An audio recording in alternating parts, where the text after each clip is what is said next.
نحمده ونستعينه ونستغفره ونعوذ بالله من شرور أنفسنا ومن سيئات أعمالنا من يهده الله فلا مضل له ومن يضلل فلا هادي له وأشهد أن لا إله إلا الله وحده لا شريك له وأشهد أن محمدا عبده ورسوله أما بعد فإن خير الحديث كتاب الله وخير الهدي هدي محمد صلى الله عليه وسلم وشر الأمور محدثاتها وكل محدثة بدعة وكل بدعة ضلالة وكل ضلالة في النار. أعوذ بالله السميع العليم من الشيطان الرجيم من همزه ونفسه ونفسه يا أيها الذين آمنوا اتقوا الله حق تقاته ولا تموتن إلا وأنتم مسلمون يا أيها الناس اتقوا ربكم الذي خلقكم من نفس واحدة وخلق منها زوجها وبث منهما رجالا كثيرا ونساء واتقوا الله الذي تساءلون به والأرحام إن الله كان عليكم رقيبا يا أيها الذين آمنوا اتقوا الله وقولوا قولا سديدا يصلح لكم أعمالكم ويغفر لكم ذنوبكم ومن يطع الله ورسوله فقد فاز فوزا عظيما كلا بل لا تكرمون اليتيم وقال تعالى في مقام آخر ولا تقربوا مال اليتيم إلا بالتي هي أحسن. اللہ رب العالمین نے انسانوں کو زندگی گزارنے کے لیے بہترین رہنما اصول دیے ہیں. اس دنیا میں رہتے ہوئے لوگ مختلف طبقوں میں تقسیم ہیں. کسی کو اللہ رب العالمین نے مال دولت سے نوازا ہے, کسی کو اس مقدار کا مال نہیں دیا اور کسی کو بالکل تنگدست اور فقیر رکھا.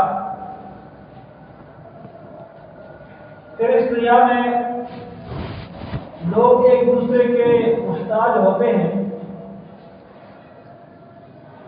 جو محتاج ہے اس کا بھی امتحان ہے, جس کے لیے وہ محتاج ہے اس کا بھی امتحان ہے, کیونکہ یہ دنیا کی زندگی وَنَبْلُوكُمْ بِالشَّرِّ وَالْخَيْرِ فِتْنَةً, کبھی بھلائی اور اچھائی اور بہترین زندگی دے کر اللہ تعالیٰ آزماتا ہے, کبھی مشکلات اور پریشانیاں انسان پر مسلط کر کے آزماتا ہے.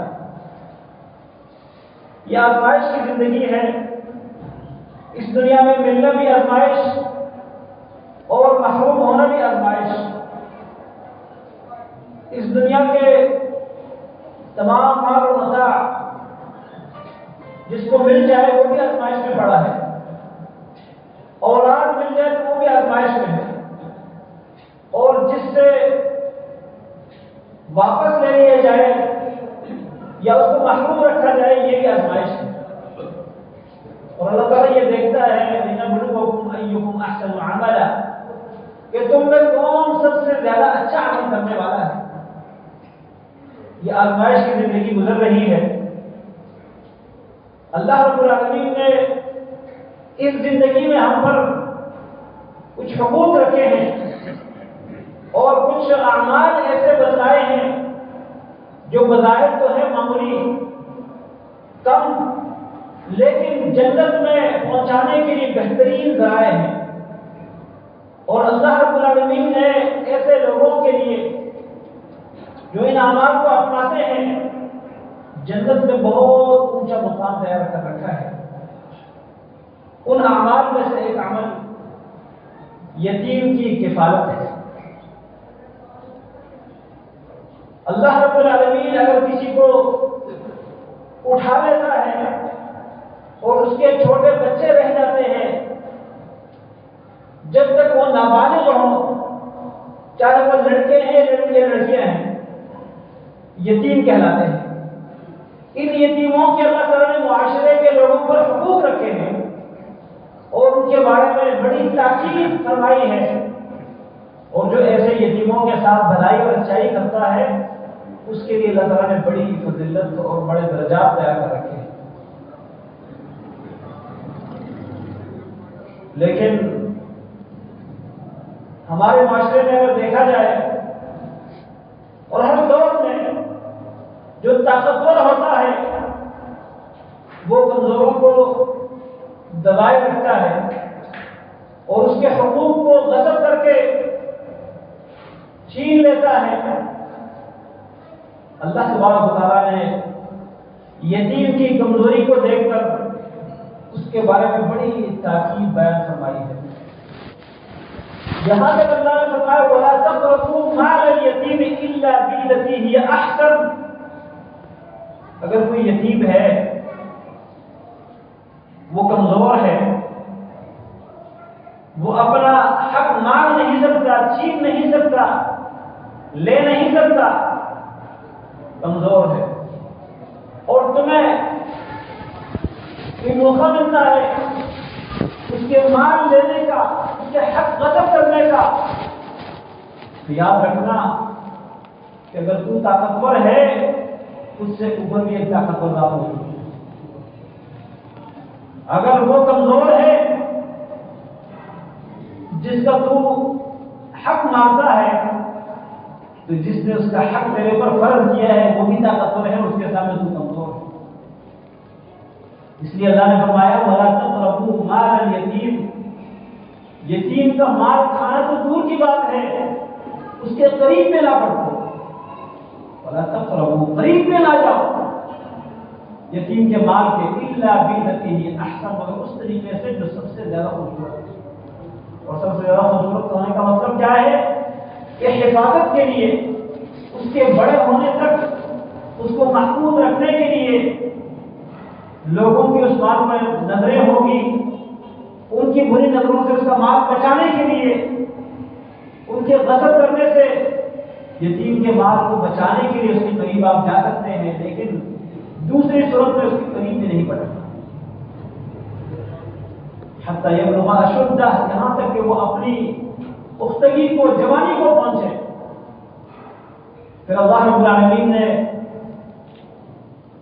یتیم کے مال کھانے کے حوالے سے فرمایا ان الذین یأکلون اموال الیتامی ظلما انما یأکلون فی بطونہم نارا وسیصلون سعیرا. فرمایا جو یتیموں کا مال کھاتے ہیں وہ مال نہیں، وہ اپنے پیٹ میں آگ اندھیل دیتے ہیں. وہ جہنم کی آگ اپنے پیٹ میں اندھیل دیتے ہیں. وسیصلون سعیرا، اور عنقریب یہ بڑھتی آگ میں داخل ہوں گے. اتنی سخت وعید اللہ نے بیان فرمائی ہے. اس کے مقابل میں یتیم کی کفالت کرنے کے حوالے سے اللہ تعالیٰ نے بار بار تاکید فرمائی ہے، بار بار حکم دیا ہے. رسول اللہ صلی اللہ علیہ وسلم نے حدیث مبارکہ میں بڑی فضیلت بیان کی ہے، جیسے آگے ہم ذکر کرتے ہیں. قرآن کریم میں 20 سے زیادہ مقامات پر یتیم کا لفظ اور یتیم کے ساتھ بھلائی اور اچھائی کا حکم آیا ہے۔ تقریباً 22 مرتبہ قرآن کریم میں یتیم کا تذکرہ اور اس کے ساتھ بھلائی اور اچھائی کا اللہ نے ذکر کیا ہے۔ کہیں فرمایا وَإِذْ أَخَذْنَا مِيثَاقَ بَنِي إِسْرَائِيلَ لَا تَعْبُدُونَ إِلَّا اللَّهَ وَبِالْوَالِدَيْنِ إِحْسَانًا وَذِي الْقُرْبَى وَالْيَتَامَى۔ ہم نے بنی اسرائیل کو اس بات کا حکم دیا تھا، ان سے پختہ عہد کیا تھا کہ ایک اللہ کے سوا کسی کی بندگی نہیں کرو گے، ماں باپ کے ساتھ بھلائی اور احسان کرو گے، رشتہ داروں کے ساتھ اور یتیموں کے ساتھ۔ رشتہ دار کے بعد یتیم کا اللہ نے ذکر کیا۔ اسی طرح اللہ رب العالمین نے ہمیں بھی بات بتائی ہے وَقَضَىٰ رَبُّكَ أَلَّا تَعْبُدُوا إِلَّا إِيَّاهُ وَبِالْوَالِدَيْنِ إِحْسَانًا۔ لیکن بنی اسرائیل کا یہ معاہدہ ذکر کر کے ہمیں بھی اس بات میں تنبیہ ہے، ہمیں بھی یہ بات بتائی جا رہی ہے، اور ساتھ ساتھ اللہ تعالیٰ نے جو ایمان کے اوصاف بیان کیے ہیں جن کو اللہ نے نیکی قرار دے دیا ہے، صرف مشرق مغرب کی طرف منہ کرنا، اللہ فرماتے ہیں لَيْسَ الْبِرَّ أَن تُوَلُّوا وُجُوهَكُمْ قِبَلَ الْمَشْرِقِ وَالْمَغْرِبِ، مغرب کی طرف منہ کرنا، مشرق کی طرف منہ کرنا نماز پڑھتے ہو، یہ نیکی نہیں ہے، اصل نیکی یہ ہے۔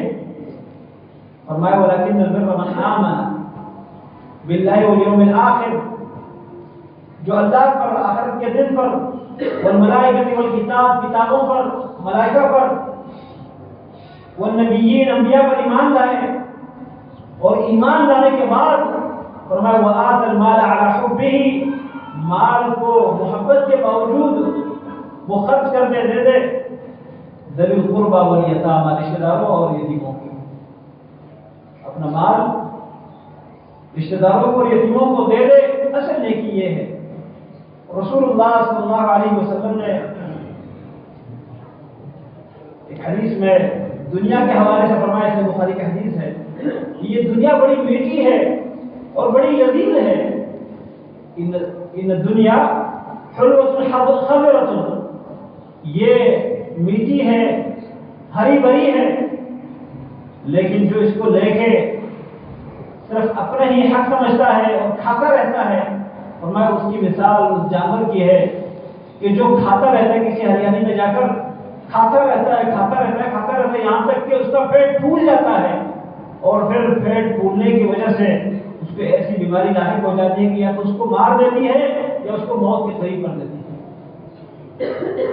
بلکہ فرمایا کہ اس دنیا میں جو نعمتیں ہیں اگر کسی کو نصیب ہو جائے، بنعم صاحب المسلم، مال جس کو دیا گیا مسلمان وہ اچھا ہے، ما اعطى منه المسکین والیتیم وابن السبیل، جو اپنی دنیا میں سے، اپنے مال میں سے مسکین کو، یتیم کو اور مسافروں کو دے دے۔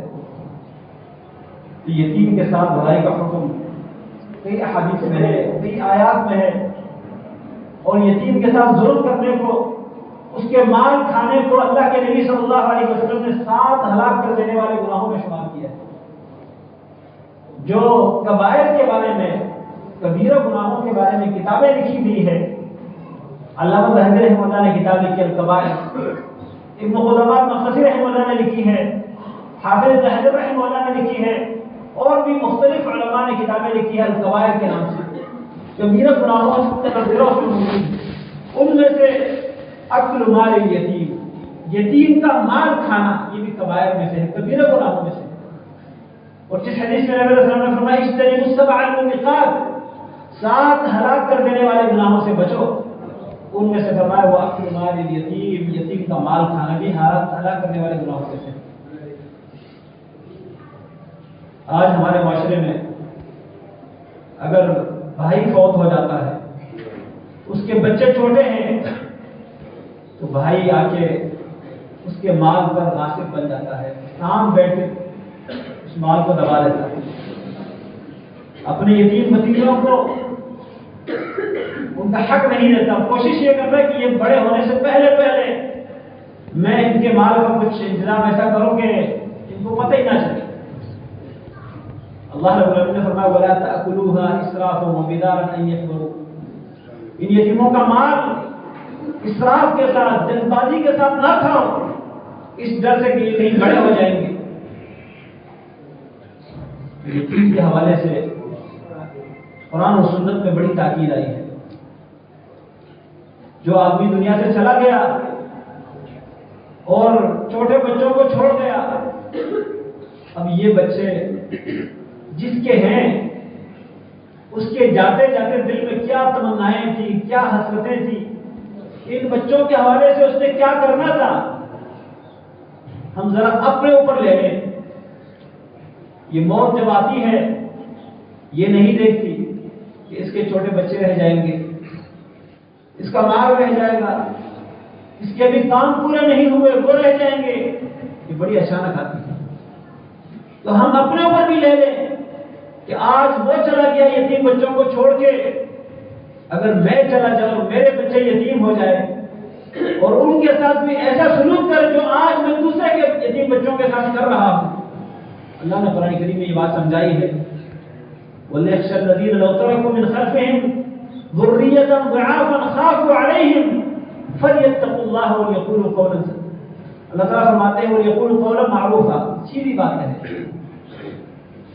وہ اپنے پیچھے اولاد کو چھوڑ جانے سے اور ان کے حالات کے اوپر جو اس کو ترس ہے، جو خدشات ہیں، ڈر ہیں، اسی طرح دوسرے کے بچوں کے بارے میں بھی وہ اپنے دل میں یہ چیز رکھے، اس کا احساس کرے۔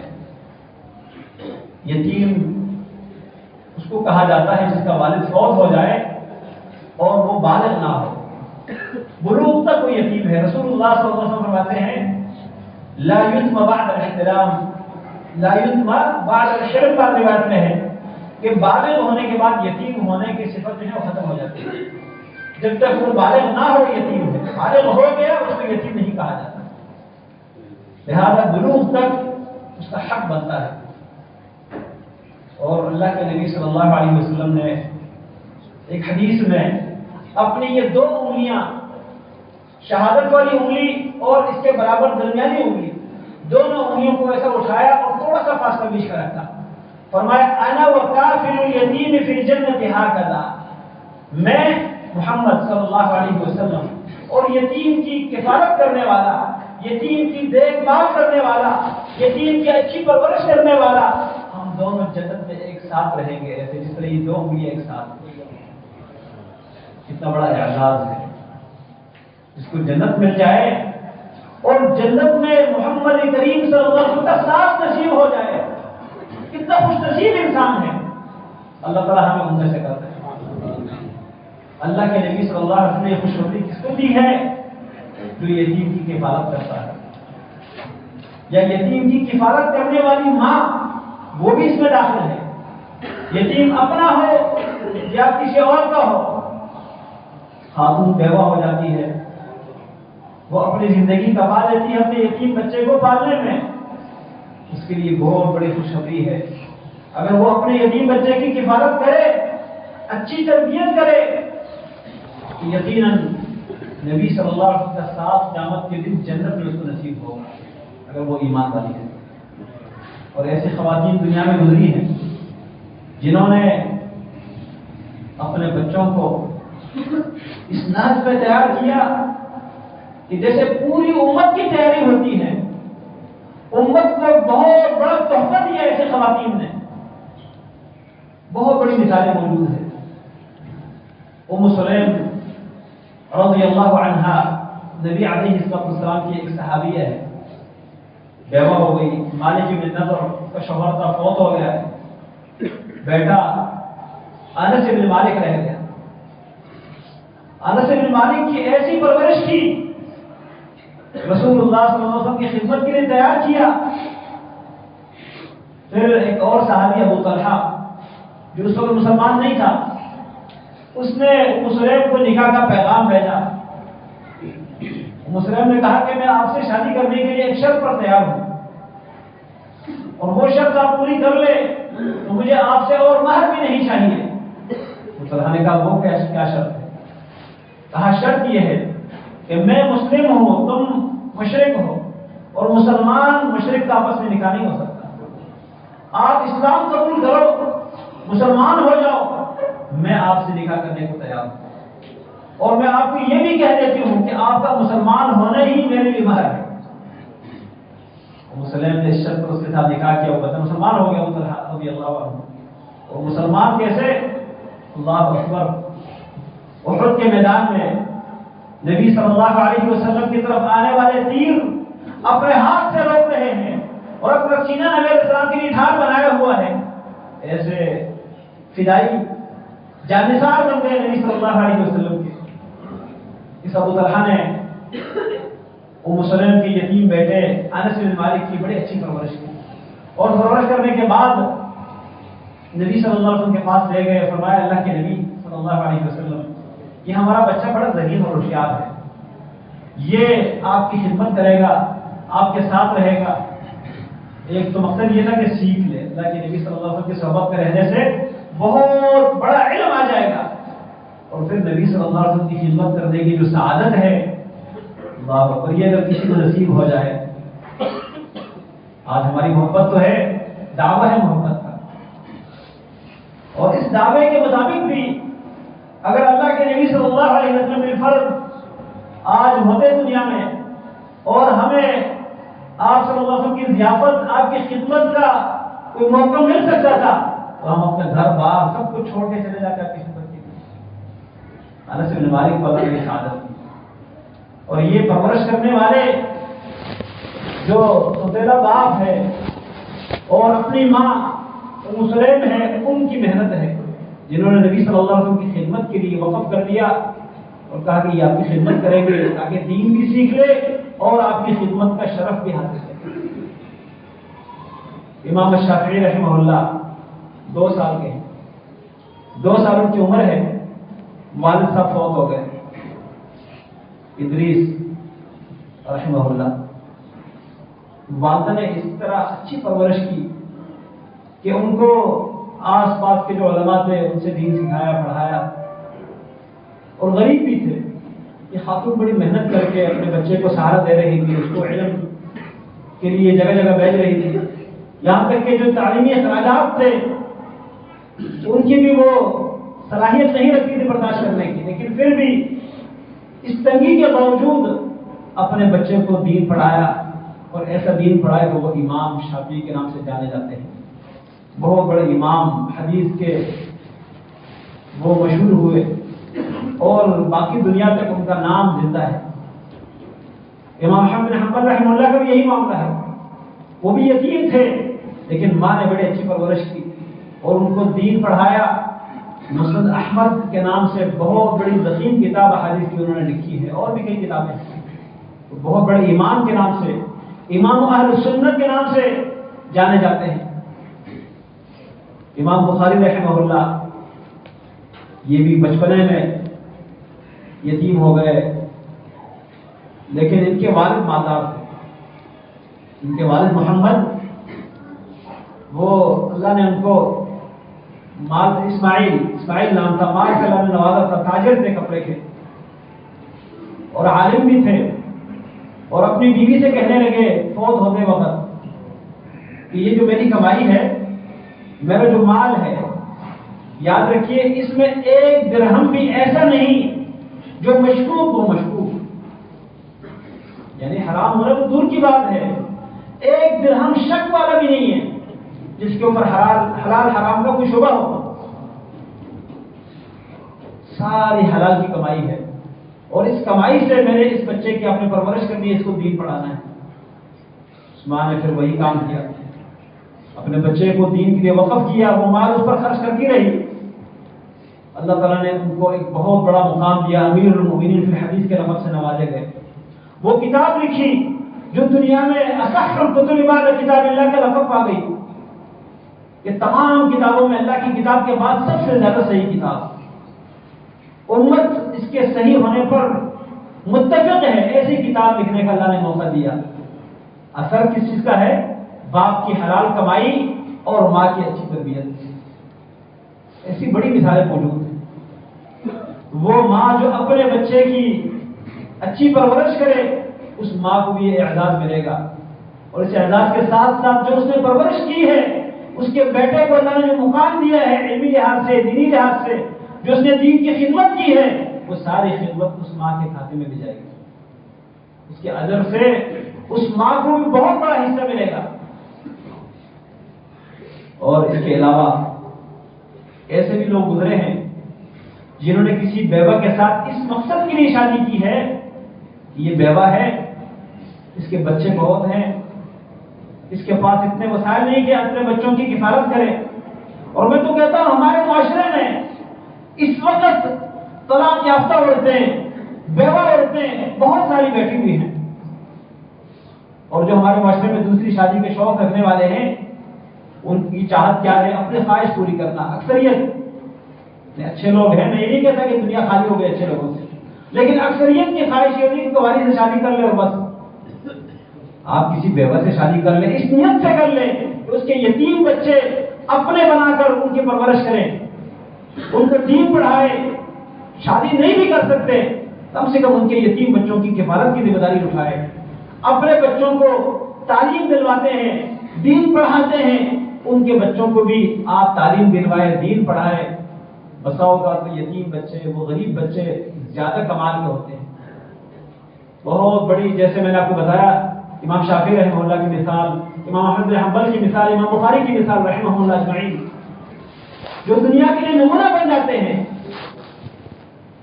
اور اس ساری نیکی میں آپ کا بھی ہاتھ ہوگا.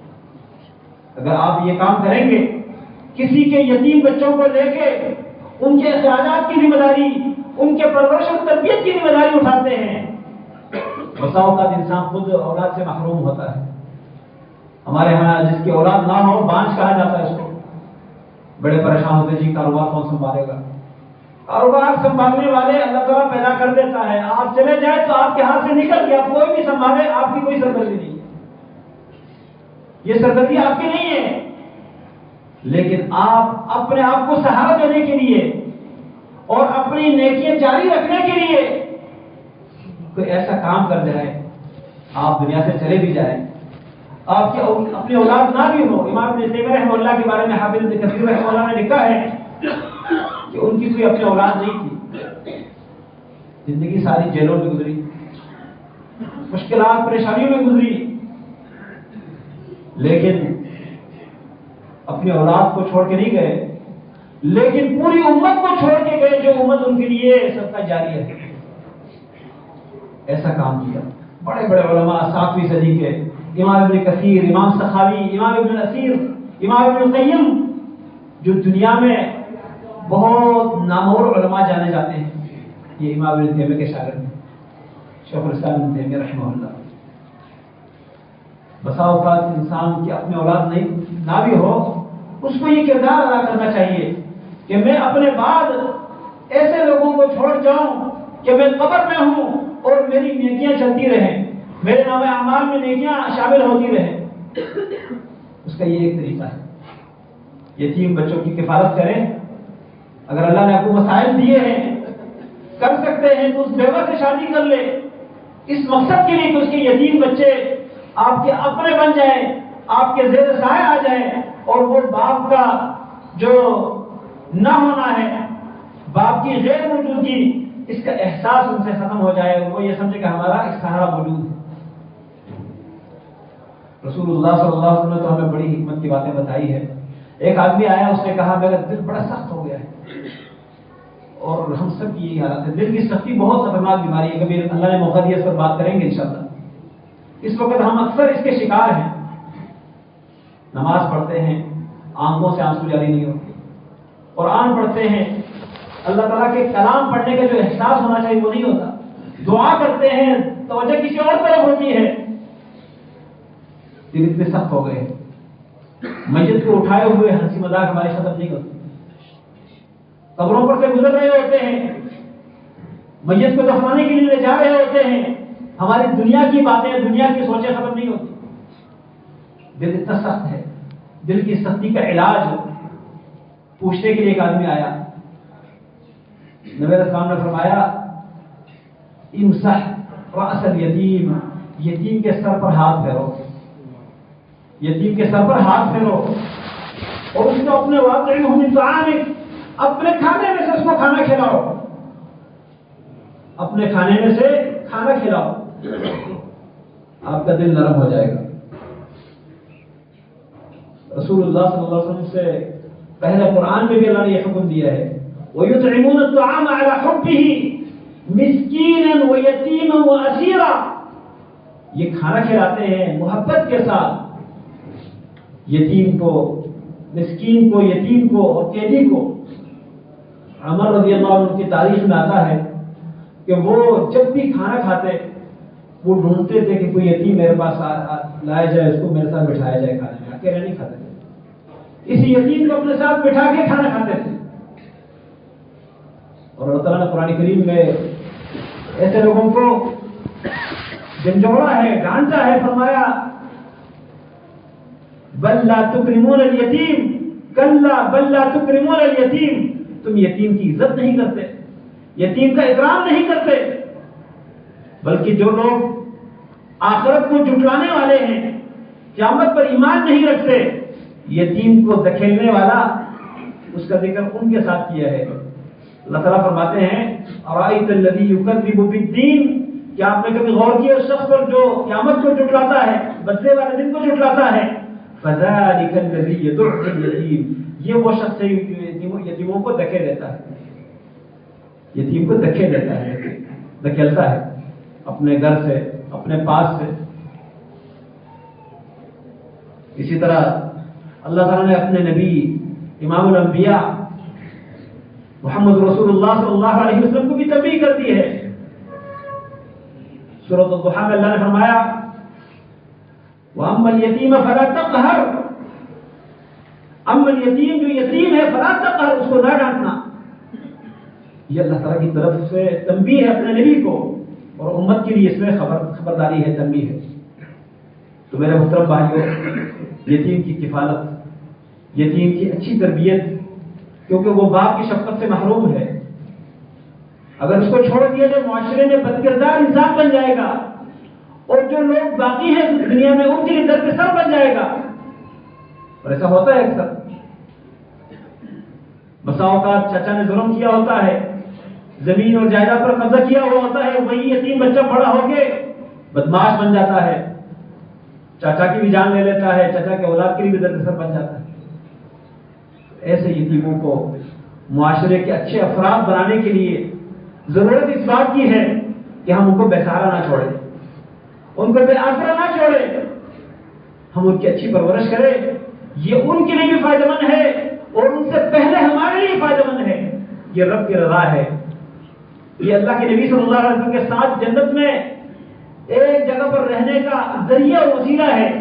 اللہ تعالیٰ ہمیں توفیق عطا فرمائے، اللہ تعالیٰ ہماری کوتاہیوں کو معاف فرمائے۔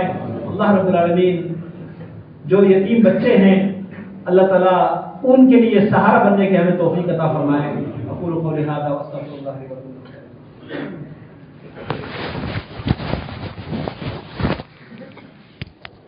إن الحمد لله نحمده ونستعينه ونستغفره ونعوذ بالله من شرور أنفسنا ومن سيئات أعمالنا، من يهده الله فلا مضل له ومن يضلل فلا هادي له، وأشهد أن لا إله إلا الله وحده لا شريك له، وأشهد أن محمدا عبده ورسوله۔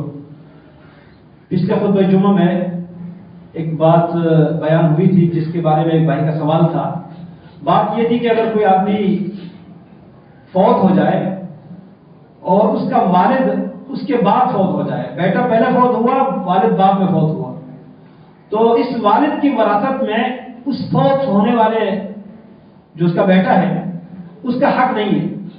لہذا اگر یہ شادی شدہ تھا، اس کے بچے بھی ہیں، تو ان بچوں کا اپنے دادا کی وراثت میں اس وقت حق نہیں بنتا جب اس میت کی اپنے اولاد موجود ہو، یعنی دادا جو فوت ہوا ہے اس کے اپنے بیٹے بیٹے موجود ہوں تو پوتوں کا حق نہیں بنتا۔ تو ایک بھائی کا سوال تھا کہ وہ پوتے یتیم ہوں گے، ان کا تو حق زیادہ ہونا چاہیے، قرآن کریم میں اور حدیث میں یتیم کے ساتھ احسان کرنے کا تو حکم دیا گیا ہے، تو یہاں پر کیوں اس کا حصہ نہیں رکھا گیا ہے؟ اس سوال کے متعلق میں یاد کرتا ہوں کہ اللہ سے بڑھ کر کوئی زیادہ انصاف کرنے والا نہیں ہے۔ اللہ نے جس کا حصہ رکھا ہے اس کا حصہ ہے، جس کا اللہ نے نہیں رکھا ہم اپنے ہمدردی سے اس کو حصہ دینا چاہے، یہ اللہ تعالیٰ کے قانون کو بدلنے والی بات ہے۔ ہاں، یہاں پر ایک اور حکمت اس میں یہ ہے کہ جس کا حصہ نہ ہو اس کو آپ اپنی طرف سے دے دیں. اصل کمال یہ ہے جس کا حصہ اللہ نے رکھا ہے اس کو دینا تو مجبوری ہے، لیکن جس کا اللہ نے حصہ نہیں رکھا اور آپ کو اضافی ترغیب دلائی ہے، فضیلت بیان کی ہے کہ آپ اس کو دو اپنے مال میں سے جو اس کا حصہ نہیں آپ کا حصہ ہے، یہ کمال کی بات ہے کہ آپ اس میں سے دے دیں. اور دوسرا یہ ہے کہ جو دادا ہے اس کو اگر اپنے پوتوں پر کوئی رحم ہے، شفقت ہے اور پتہ ہے کہ میرا بیٹا فوت ہو چکا ہے اور اس کے بچے یتیم ہیں، ان کو وراثت میں حصہ نہیں ملے گا، تو پھر کیا کرنا چاہیے؟ وصیت کی اجازت اللہ نے دی ہے. وہ مرنے سے پہلے وصیت کر لے، اپنے بیٹوں کو اپنے بیٹیوں کو لکھ کر دے دے کہ میرے مال میں سے جو آپ تقسیم کریں گے تقسیم سے پہلے ان کا حصہ وصیت کے طور پر 1/3 تک، ٹوٹل مال کے 1/3 تک. اور یہ بھی اللہ کا بڑا عدل ہے. شاید اگر حصہ ہوتا جو ان کے باپ کا حصہ بننا تھا وہ اگر ان کو مل بھی جاتا، بالفرض ملنا نہیں ہے شریعت میں، اگر مل بھی جاتا تو اس کے بہن بھائی اپنا حصہ لیتے، بیوہ جو ہے وہ اپنا حصہ لے لیتی، تو بچوں کو تو بالکل کم مل جاتا. لیکن اللہ نے وصیت کے طور پر 1/3 تک دینے کی اجازت دی ہے دادا کو، کیونکہ دادا کے وہ وارث نہیں ہے، اور جب وارث نہ ہو تو غیر وارث کے لیے وصیت جائز ہے، لیکن ٹوٹل مال کے 1/3 تک، زیادہ نہیں. اب یہاں پر اگر کوئی سوچتا ہے کہ میری اولاد ہے اور پوتے ہیں، ان کو میری وراثت میں حصہ نہیں مل سکتا کیونکہ ان کا والد پہلے فوت ہو چکا ہے، اور میں نے یہ عرض کیا تھا کہ وراثت کے حقدار بننے کے لیے میت کے وفات کے بعد زندہ ہونا چاہے چند لمحات کے ہی کیوں نہ ہو، یہ ضروری ہے، یہ اسباب الارث میں سے ہے. تو اب وہ وارث تو نہیں بنتے، لیکن اپنی زندگی میں یہ دادا ان کی لیے وصیت کرتے کہ میرے پوتوں کو میرے مال میں سے اتنا دیا جائے اور 1/3 سے زیادہ وصیت نہ ہو. تو یہ اس سوال کا جواب تھا جس کے متعلق بات کر رہا تھا. اللہ رب العالمین ہم سب کے حالت پر رحم فرمائے، ایمان کی حالت میں ہمیں زندہ رکھے، ایمان کی حالت میں موت دے، ایسی حالت میں موت آئے کہ ہمارا رب ہم سے راضی ہو. موت سے پہلے اللہ تعالیٰ توبہ کرنے کی توفیق عطا فرمائے. جو ایمان کی حالت میں اس دنیا سے جا چکے اللہ تعالیٰ ان کی مغفرت فرمائے. اللہ رب العالمین ہماری اولاد کو نیک اور صالح بنائے، اللہ تعالیٰ متقی اور پرہیزگار بنائے. اللہ رب العالمین ہمیں اپنے اولاد کی اچھی تربیت کرنے کی توفیق دے. جو یتیم ہے اللہ تعالیٰ ان کو بھی ہمیں سہارا دینے کی توفیق دے، اور اس معاشرے میں اللہ تعالیٰ ہمیں یہ توفیق اور ہمت بخشے کہ ہم یتیموں کو بے آسرا اور بے سہارا نہ چھوڑیں.